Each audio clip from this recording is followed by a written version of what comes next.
आज से 10,000 साल पहले बरमूडा देश में हर एक राज्य के बीच लड़ाई होता था। कभी कोई राज्य किसी पे हमला कर देता था तो कभी कोई। हर एक राज्य का एक राजा होता था। पूरे बरमूडा देश का सबसे शक्तिशाली और सबसे ऊंचा राज्य था पीक। पीक राज्य का राजा सबसे अच्छा, दयालु और चालाक था, जिसका नाम था राइस्टार। राइस्टार ने कुछ ही दिन पहले ऑब्जर्वेटरी राज्य पर कब्जा कर लिया था। सबसे ज्यादा दबदबा पीक राज्य का था, क्योंकि उसने ऑब्जर्वेटरी के साथ साथ रिम नाम, बिमा शक्ति, ग्रेवयार्ड और पोचिनोक राज्य पे कब्जा किया था। राइस्टार अपने दिमाग का इस्तेमाल करके किसी को भी अपने कदमों में झुका देता था। लेकिन पीक राज्य के बाद सबसे शक्तिशाली राज्य था क्लॉक टावर। इस राज्य का राजा था सकूरा। इसका नाम जैसा खतरनाक था वैसा ही खतरनाक उसका काम था। उसने भी कई राज्यों पर कब्जा किया हुआ था। पीक और क्लॉक टावर राज्य के बीच सबसे ज्यादा लड़ाई होता था और इस दोनों के लड़ाई का कारण था फैक्ट्री राज्य। फैक्ट्री राज्य सबसे अमीर राज्य था, लेकिन बरमूडा देश में सिर्फ फैक्ट्री ही ऐसा राज्य था जहाँ कोई राजा नहीं और कोई जनता नहीं। बस वहाँ महंगे महंगे मशीन्स थे जिसका उपयोग बहुत होता था। फैक्ट्री पर कब्जा करने के लिए ही सब राज्य एक दूसरे से लड़ते थे, लेकिन पीक राज्य ने सबको धूल चटा दिया था। सिर्फ क्लॉक टावर राज्य पीक से नहीं डरता था। एक दिन राइस्टार ने अपने राज्य के बीच बैठक लगवाया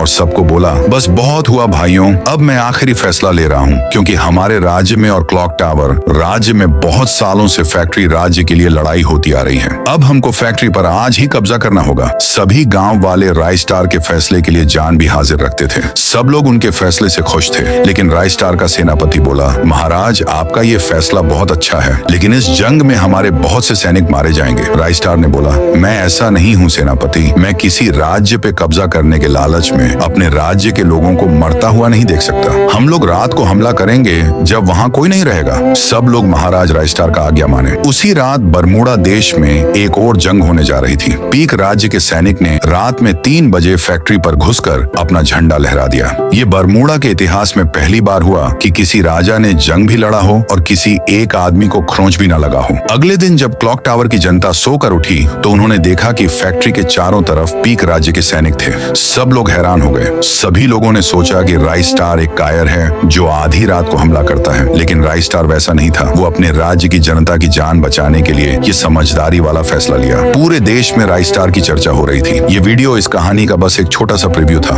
अभी पूरी कहानी बाकी है। ये कहानी इतना अच्छा होने वाला है कि आप लोग बहुत खुश हो जाओगे। इसीलिए अगर इस वीडियो पे 1000 लाइक और 500 कमेंट आ गया तो इसका पूरा मूवी मैं अपलोड कर दूंगा।